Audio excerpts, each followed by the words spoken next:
Une des façons les plus simples et les plus puissantes d'analyser un concept, c'est de le situer dans une hiérarchie. Pourquoi ? Parce qu'un concept n'existe jamais seul. Il est toujours pris dans un réseau de notions plus larges ou plus précises. Apprendre à analyser ce concept, c'est donc déjà apprendre à le classer. Vous connaissez sans doute déjà ce principe, même sans vous en rendre compte. Quand vous rangez des dossiers, vous faites des catégories. Un grand dossier, puis à l'intérieur des sous-dossiers et encore à l'intérieur des sous-sous-dossiers.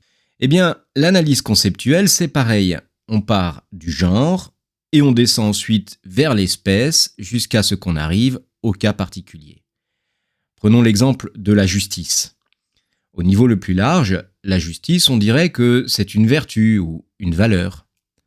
Mais à l'intérieur de ce genre, vous trouverez des espèces de justice différentes. La justice distributive, la justice corrective, la justice pénale. Et dans la justice pénale, vous pourrez encore descendre à un cas particulier qui est la peine de mort ou la prison. Et là, vous voyez tout de suite l'intérêt.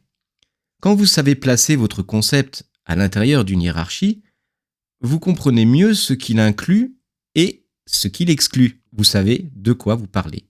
Pour comprendre ce que ça change, pensez à une petite scène du quotidien. Un enfant demande un soir au dîner « Qu'est-ce qu'on mange ?» Question rituelle. Et le parent répond « Des protéines ». Vous voyez tout de suite le problème. La question était posée à un niveau concret, des pâtes, du poulet ou de la soupe, et la réponse qui lui est donnée arrive à un niveau qui est beaucoup trop général. Dire qu'il va manger des protéines, c'est tout à fait exact, mais ça ne répond pas vraiment à sa demande. Cette petite confusion de niveau hiérarchique, en fait, elle arrive à peu près tout le temps dans nos discussions. On pose une question concrète et on nous répond par un principe général, ou l'inverse. Résultat, on ne parle pas exactement de la même chose et on s'épuise à discuter. Voilà pourquoi la hiérarchie conceptuelle est précieuse.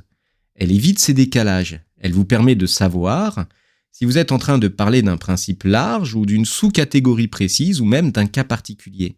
Et cette hiérarchisation conceptuelle, elle n'est pas seulement un outil scolaire pour faire un plan plus clair. C'est une véritable hygiène de pensée au quotidien parce que dans les débats publics, dans les discussions entre amis, dans les polémiques politiques, ce qui nous fait souvent tourner en rond, c'est qu'on ne se situe pas au même niveau d'analyse.